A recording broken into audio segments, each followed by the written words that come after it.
O eto na. Eto na ang sinasabi natin mga kababayan.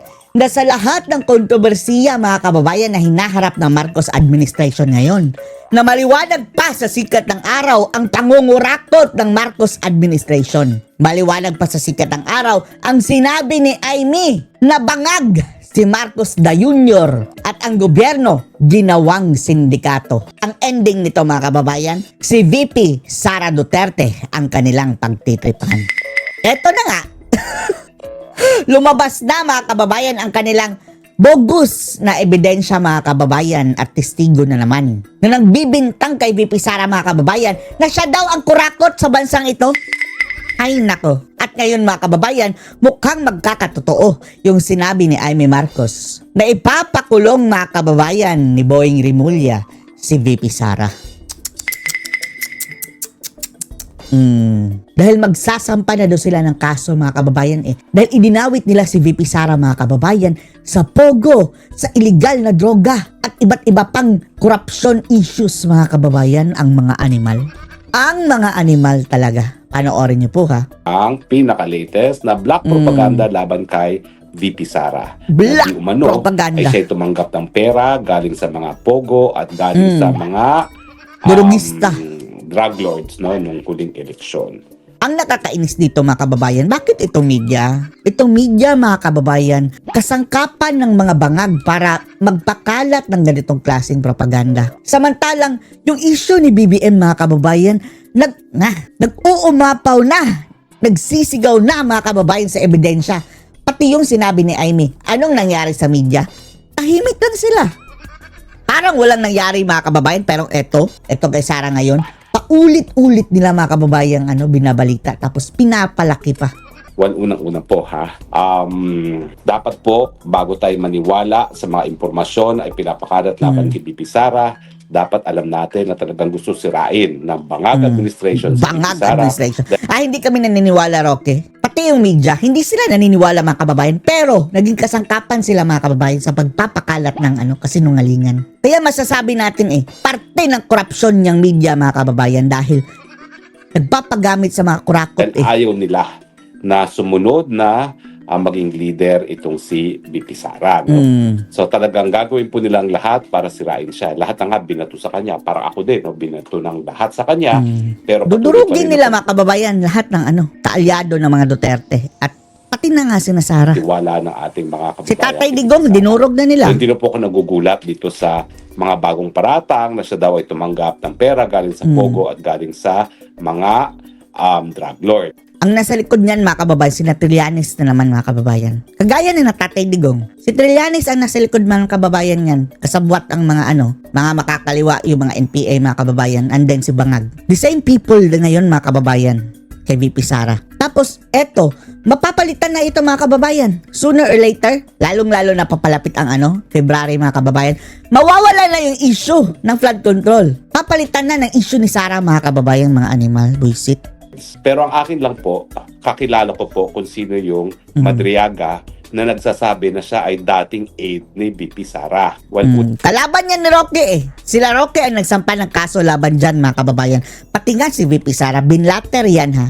Si Madriaga. Una po, sigurado po ako, hindi yan naging aide. Yan po ay naging kasapi ng isang tinatawag na, tawag doon? Yung parang movement na sumuporta.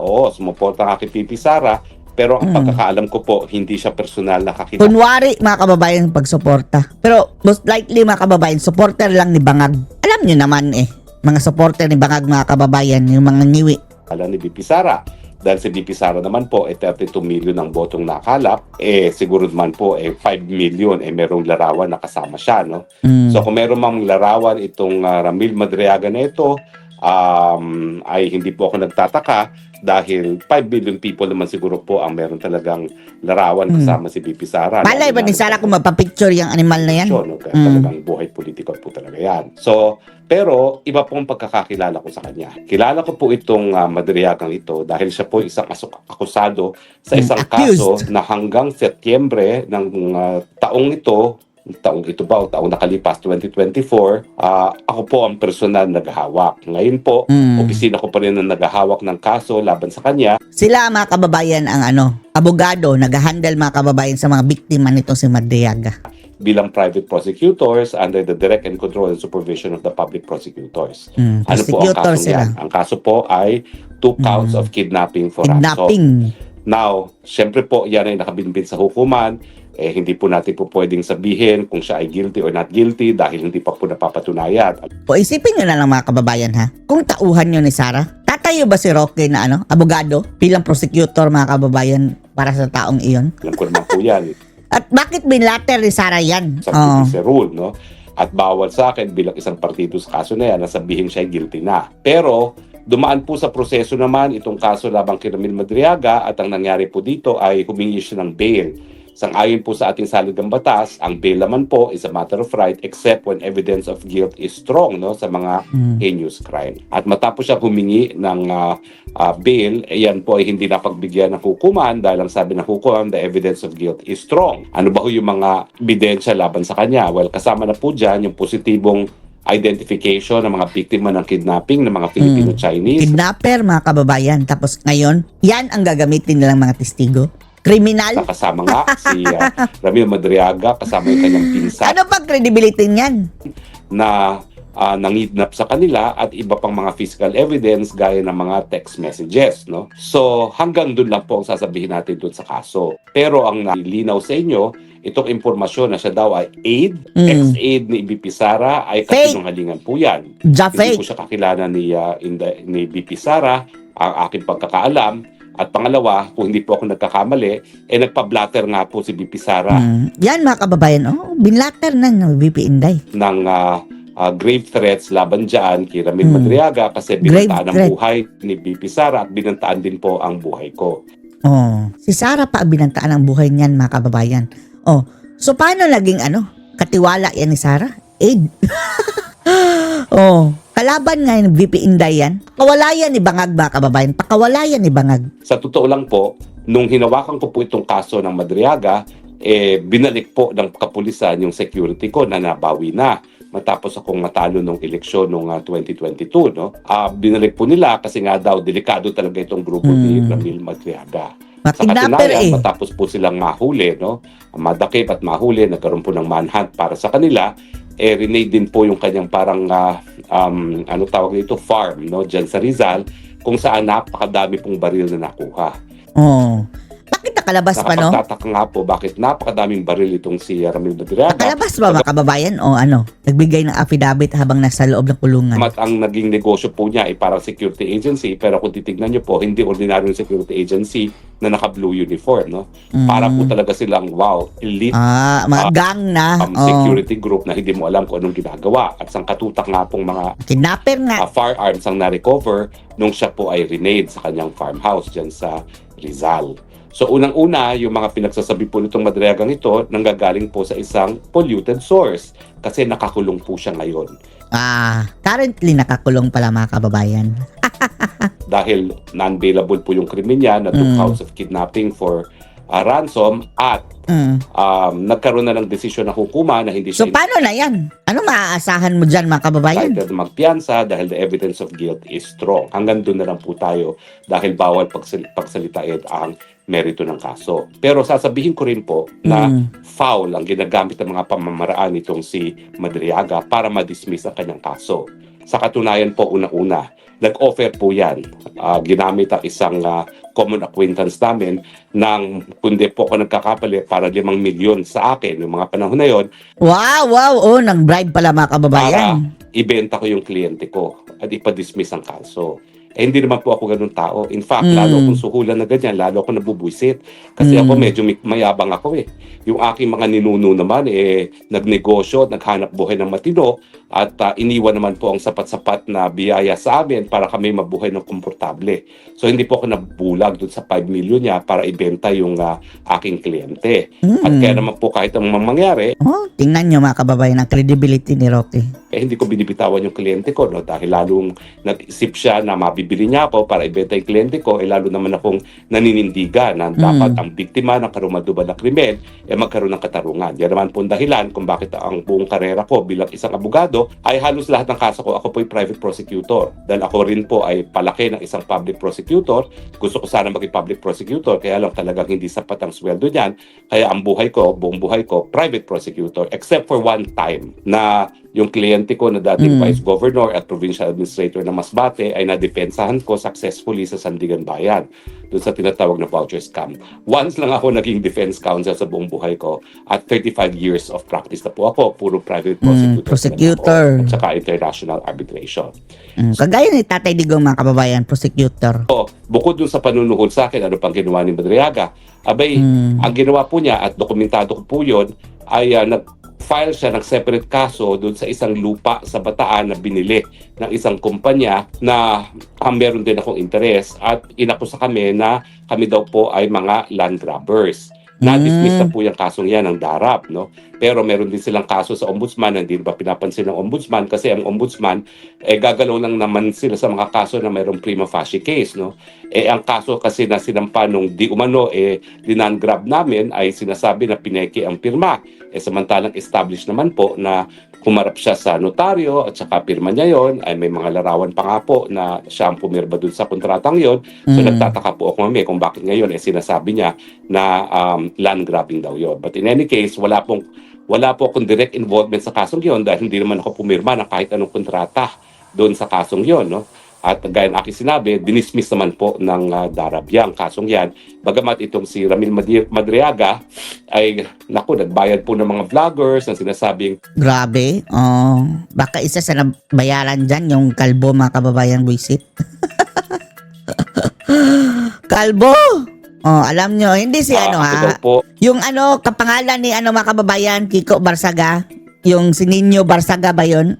Rati-rati, Duterte supporter, and then mga kababayan, ngayon sinisiraan na sa Tatay Digong.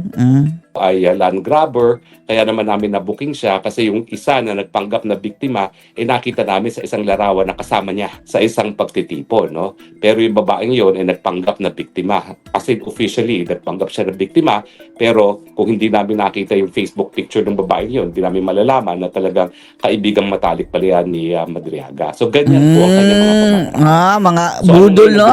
Deception. Obviously, siya ngayon ay nagpresenta sa mga bangag na maging di umano whistleblower labang kay VP Sara kapalit. Nakakulong pala, mga kababayan. Ang kaso niya. Alam niyo, malungkot, napaka-advanced na po ng kasong yan. Kung hindi po ako nagkakamali, hindi naman naging testigo namin dito sa kasong ito. So nating at isang tulos. testigo na lang po magre-rest ng prosecution. Kasi magaling po yung judge dyan doon sa petition for bail, sa loob ng tulos pala yan, mga kababayan. So nananabla lang yan kay BP Inday. Pinapresenta ang pinakamalalakas na mga ebidensya namin.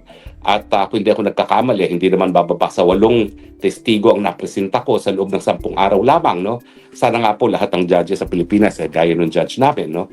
At matapos yung mahigit kumulang 8 testigo, nagdesisyon nga na malakas yung ebidensya at hindi po pwedeng mag-bail, no? So, in any case, tapos ngayon, gagawin star witness laban kay VP Sara. Sinabi niya siguro, dito sa mga bangag administration, sige, idadawit ko si VP Sara kapalit na ipa-dismiss niyo ang kaso ko. Paano nila mapapa-dismiss? Yung private complainant po, mga Filipino-Chinese, kung ano-ano pong nangyayari, na-raid ang kanilang negosyo, na sa tingin ko naman, yan ay isang pamamaraan para ma-pressure siya na pumayag na ma-dismiss ang kaso laban dito kay Madriaga. Sa akin, bakit naman po ganito? Mantakin niyo po, heinous crime ang nangyari. 2, hindi isang Filipino-Chinese sa mga kabataan ng kidnap. At talagang mahigit 10 araw pa. Ito mga bangag, kababayan, no? Mga kriminal ang ginawang kasangkapan, mga kababayan. Poong nadetina yung mga bata at nagbayad po ng ransom yung mga magulang, no? At mabuti na lang po nagkaroon po ng bypass yung dun sa pagbabayad ng ransom nagkaroon ng operasyon at doon nahuli nga po yung mga co-accused ni Madriaga, no? Kasama na yung first cousin niya. At actually po, may mga namatay dito. 2 kidnappers sa pinaghihinalaan ang napatay po, doon nagkaroon ng putukan at isang pulis Naku, nakakaawa Ay, po yung mga sayang. batang Pulis. pulis, batang bata, Si Mama Kababayan. no, na pulis na Yung mga baguhang pulis pa. Mountain Province, kung hindi ako nagkakamali, artistahin pa naman, no? So 3 po ang namatay doon sa operasyon para ma-recover yung 2 Filipino-Chinese. Bakit naman ganitong karungal-dumalang kriminal neto? Bakit Tapos papayagan gagawin na kahit pang ano? sinong administrasyon na ma-dismiss kapalit lamang Kriminal para eh. idiin ang kalaban sa politika na si Inday Sara Duterte. No? So tingin Grabe, no? Dealing with the devil, mga kababayan. ko po, desperado na talaga itong administrasyon neto at binababoy na pati ang sistema ng katarungan natin. Hindi ko po alam kung mape-pressure yung mga magulang na mga kabataang ito para i-dismiss ang mga kaso. Sana naman po hindi. Pero sa mga balitang nalalaman ko po ngayon, at ang pakiusap nga niya, wag na ako magsalita daw dahil baka lalo silang ipitin, nako, baka nga po, at some point, bumigay, wag naman po sana dahil pag napalaya na naman itong mga ito, Hala no mga kababayan, no? Gagamitin niyang baka gagamitin niyang hitman ni bangag, mga kababayan. baka kung ano na namang krimen ang mangyari. Alam niyo po, sa katunayan, bago pa sila makasuhan dito sa kasong ito, na-convict po itong Madriagang ito for kidnapping, kasama din yung pinsan niyang buo.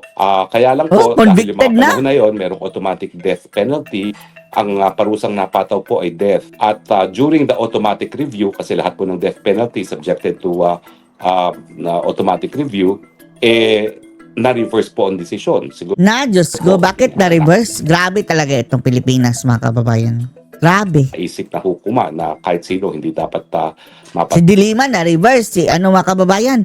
Si Kerwin Espinosa bawa na-reverse. ng parusang kamatayan, no? Kaya sila ay naabsulto. Pero nakulong na po yan, na-convict na po yan, kaya nga lang po, na-reverse on automatic appeal dahil death yung naging parusa. Sana binitay na lang natin. At si Chavit Singson po ay nag-file din ng kaso ng extortion dito dahil hinihingan siya ng 50 million di umano para wag ibulgar ang impormasyon na nalalaman niya di umano laban Mandurugas kay Chavit talaga Singson. pala, no? Pero Mandurugas. hindi po siya inurungan ni Chavit Singson at sinampahan din ng extortion case. No? Hindi ko lang po alam kung ano nangyari dyan sa kasong yan. So yan po ang karakter na ngayon ay nagpipresenta na aid ni BP Sara na di umano ay tumanggap ng pera para kay BP Sara. Paano naging aid na kidnapper? Diyos ko Lord. Take note po, no, sa kanyang sinupang salaysay, wala naman po siyang sinabi na diretso niyang binigay ang kahit anong pera kay BP Sara.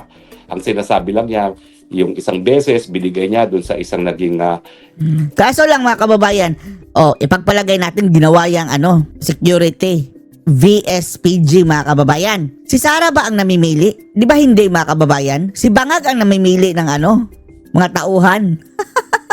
So si Bangag ang dyan, mga kababayan, nagplant? aid ni Inday Sara na pinasisinungalingan naman ng aid at isang beses sa kotse daw na nagpalitan at kinuha yung kotse. No? Pero alam niyo po, ang impormasyon para mapaniwalaan dapat kapani-kapaniwala at dapat nanggagaling sa tao na kapani-paniwala. Ang problema dyan hawak nila ang batas, mga kababayan. 2 counts of kidnapping for ransom. Minsan, ikaw ay na-convict na for kidnapping with ransom din. At Hawak nila si Boying. Ang Boying ang buisit dyan, mga kababayan. And then, ibebenda nila ang law. kinasuhan pa ni Chavit Singson ng extortion, bakit naman niyang paniniwalaan? Isa pang bagay po paano siya nakagawa ng isang sinumpaang salaysay sa loob ng kulungan? Alam nyo, pangalawang beses na niya ginawa yan. Kasi talaga, doon si Sara sa talagang kabahagi ng depensa niya, si Sara talaga pinuntiryan niya. Gumawa ng sinumpaang salaysay na sinumpaan ng isang piskal habang siya ay nasa loob na ng kulungan. Alam nyo, kung hindi lang ako talaga hindi mahilig personal, no? At ako naman talaga ay nakatutok lamang para sa pagbibigay ng katarungan sa mga biktima ng krimen, dapat pinuruhan ko rin yung piskal. Kasi yung piskal na yon, hindi naman siya assigned dun sa lugar kung nasaan yung kulungan, siya ay piskal lang, abay pumasok ng kulungan at para bigyan ng panunupak itong si Madriaga para nga dun sa kanyang affidavit na ginamit dun sa piskalya, no, nung didinig on preliminary investigation, no. So sa akin, irregular po talaga yung ginawa ng piskal. Kaya lang, bakit naman ako magsasampa sa mga kaso ng mga ganyan, no? Sigurado po ako dyan, merong dahilan kung bakit pumasok sa kulungan yung piskal na yon para magkano ang dahilan? Yan, mga kababayan, magkano ang dahilan piskal? Panunumpa si Madriaga, pero pinasa Diyos ko na po yan. Dahil anyway, hindi na makapaniwala yung mga sinabi niya doon sa affidavit na yon, no? Ay, Pero naku. ngayon, Yan, sino mga na naman kababayan. ang pumasok sa kulungan? Ang ganyan para mga siya klase ay piskal, mga ganun kababayan, paano ang para dapat dito dapat sa kanyang sword maparusahan state, din. no? Napakalakas naman talaga nitong Madriaga na talagang nagpapatawag talaga siya ng mga piskal pa, ha? Yung Grabe. dating na piniris ng Kriminal, ng nagpatawag ng piskal. pa ang pinapasok niya sa kulungan at yan ang nag-administer ng oath sa kanya. So ngayon, Magkano I would be dahilan interested. piskal? Baka yung kaparehong piskal pa rin ang nagbigay sa kanya ng sinumpaang salaysay. sa Ala loob ng ka? kulungan, no? No. Pero sa akin po, tanongin nyo na yan. Paano nakakapasok ang mga taong ganyan para magbigay ng panunumpa? Napaka-espesyal naman itong taong ito, no?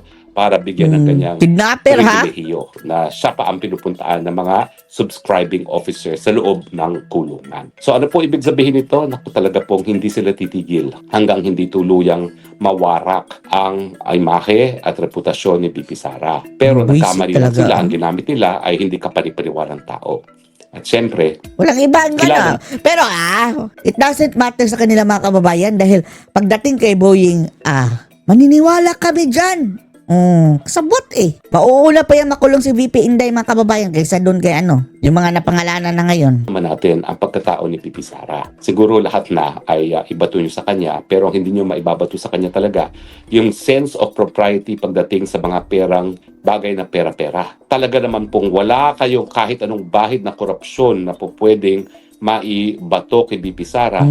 At yung kanyang pagkatao, hindi po yan basta-basta tatanggap ng pera maski eleksyon. Dahil yung eleksyon po, ako naman po tumakbo sa unit team. In fact, kami dalawa ang magkasama, no? Dahil ako lang talaga ang kakampi niyang tumakbo kasama niya, no? Sabi ko nga kay Tatay Digong na Nilulok ni Roque mga kababayan na ang kanyang pride na anti-Marcos siya na hardcore. Dahil kay VP Sara, lulunukin ko. Unit team na tayo. And then mga kababayan, nabudol. talagang tutol doon sa pagtakbo namin ni BP Sara sa unit team. Ang sabi ko, kinakailangan meron namang kasama si BP Sara dahil ang feeling ko talaga, kung hindi mo sasamahan si Inday Sara, ay talagang pagsasamantalahan ng mga Marcos si BP Sara dahil di minsan naman, Nagsamantalahan na nga. ako'y hindi tuluyan ng tiwala dyan sa mga Marcoses. So, kaya rin ako tumakbo Kami dyan rin. sa pagnanais ko na maprotektahan din si BP Sara at yun naman ang ginagawa ko sa pang-araw-araw na kami ay nangampanya. So, maging po tayo, critical sa pagtatanggap ng mga impormasyon. Desperado po talaga silang sirain si BP Sara, pero sa tingin ko, dahil nga sa pagkatao ni BP Sara, hindi po yan tataplan. Bali, wala po itong Ang problema mga kababayan mga kriminal pala iyan Paano kung palalaya inibangag mga kababayan at gagamitin na parang private army? O di ba kaya hitman? sinumpaang salaysay ni Madriaga. Ang akin lang, wag sana magpagamit yung mga piskal, ha? Huwag kayong magpapagamit. Ang inyong sinumpaang katungkulan ay parusahan o bigyan ng katarungan ang mga Nagpagamit na nga, di ba? Pumasok na selda. biktima ng lalo-lalo Special? ng mga karumalduban na krimen. Tatapatin ko na po kayo. Merong piskal na napakalapit sa akin dahil kasama ko sa prosecution ng Maguindanao Massacre. Siya po ay in charge din ng kidnapping cases. Pero Ginigipit din Ginigipit mga kababayan Yan ang problema mga kababayan. Dahil eto, ang namumuno, mga sindikato. Diyos ko Lord. Ayun po ay siya ay Deputy Chief State Prosecutor dahil siya ay katribo, kumbaga, nung Chief State Prosecutor na Padulyo, nakasama ko din sa Ampatuan Massacre. Nalulungkot po ako dahil yung si Chief Padulyon at saka yung kanyang assistant na kasama ko sa Maguindanao Massacre na dapat din mapasama dito sa paglilitis ng kasong kidnapping dahil siya po talaga ay kumbaga naka-detalye rin dito sa Anti-Kidnapping Task Force, no? Nalulungkot po ako dahil sila rin mismo nagsampa ng kaso sa akin miski walang kahit anong ebidensya laban sa akin. Ang iniisip ko Grabe, no? trabaho lang. Kasi syempre sila ay mga career naman, hindi naman po pwedeng tangkihan ang mga bossing na mga politiko, no? Pero hindi ko po alam. Wala. kung mapapatawag Napapagamit, sa mga kanilang kababayan. ginawa na sinampahan nila ako Walang ng kwenta. unbearable case na Ganyan. malinaw naman po. Ang ebidensya lang nila, yung testimonya ng PAGCOR na sinamba. Ang mahirap dyan mga kababayan, maniniwala sila basta-basta sa mga testimonya ng kung sino-sino mga Poncio Pilato kagaya nitong mga kababayan. Kidnapper na ito. Ko si Cassandra Ong at saka yung pangalawa ay yung ilang tawag na ginawa ko. Kung Obvious no na ano mga kababayan, para lang mapatay yung issue ng flood control at kurakutan nila. Ibabaling nila kay Sara. O, di ba? Expected na yan natin na ibabaling nila kay VP Inday. O, itong binaling na nga. Mga papeles, no? Wala namang masama dahil sinabi naman talaga ng PAGCOR, hindi naman ako ng braso. Follow up lang talaga, tanong lang, ano naman ang krimen doon, no? Kinasuhan ako. Ito mga same piskalya po, same piskal, ang siya rin magdedesisyon kung ipapadismiss ang kaso. Wag naman po, sobra na kayo magpagamit. Grabe, no? Manda kayo. Panagutin yan, mga kababayan, pagdating ng panahon. O, pagdating niya, isa, sige, pagdating. Oh, eto wala kababayan, injustice na yan. Nung kayo Kurap. po ay nagpagamit para ako kasuhan na walang ebidensya, okay na po yun. Dahil lalabanan ko naman po yan. May remedyo ng isip ko, hindi sila nakatanggi dahil alam naman nila, alam ko ang remedyo laban sa impormasyon na wala namang ebidensya, pumunta ka ng hukuman. Pero para naman po, ipagkait ang katarungan sa mga naging biktima ng kidnapping. Mantakin ninyo, mahigit 10 araw ha, yung mga magulang, iyak na iyak. Dahil palaging sinasabi ng mga kidnappers, papatayin namin pag hindi kayo nagbigay ng ransom. Ilagay nyo ang sarili ninyo doon sa mga magulang na mga kinidnap. Grabe. Oh, tapos si mga kababayan, Lisa Araneta, yun din ang issue, kidnapping. Ng mga kabataan. Tapos si Bangag, mga kababayan, pinakidnap si Tatay Digong. Hay nako, pareho pala sila, no? Oh.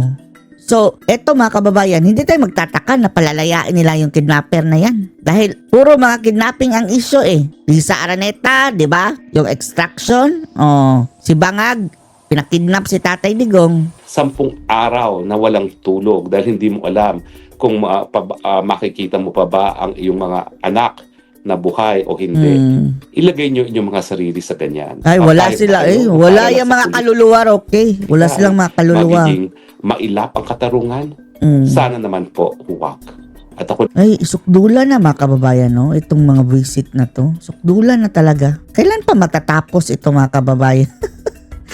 Kailan pa naman po ay, matatapos? kung hindi ako nagsalita dati para sa akin sarili, para doon sa mga piskal na huwag magpagamit, sa mga politiko para gamitin ang ating batas bilang sandata laban sa kalaban ng Marcos administration, ngayon magsasalita na po ako. Kayo man po ang mahigit 10 araw na hindi alam kung buhay o patay ng inyong anak, bakit yun naman papayagan na hindi makamit ang katarungan ng mga ito? At syempre, yung mga biktima mismo ng kidnapping, syempre sila rin. Sila ay sa pilitang pinilit na sumama sa kanila, mahigit 10 araw, sinusuotan ng blindfold, tinatakot na kapag hindi magbabayad ng mga mga magulang, kidnapper na papatayin yan, no? sila. Mga visit. Syempre umiiyak, nagsasabi na, nanay, tatay, bayaran nyo No, na, gusto ko kami mabuhay." tinapay.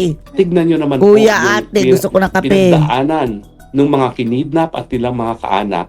At tignan nyo rin po kung ano pang mangyayari kung itong mga taong ito na not once, not twice ay pinaratangan ng mga kidnappers ay makakalaya muli. Na, delikado. Yan po na lang po ang mensahe ko sa ating mga piskal. Hindi na po bale yung ginawa ninyo, nagbulag-bulagan kayo at nagsapa kayo ng kaso na walang ebidensya laban sa akin.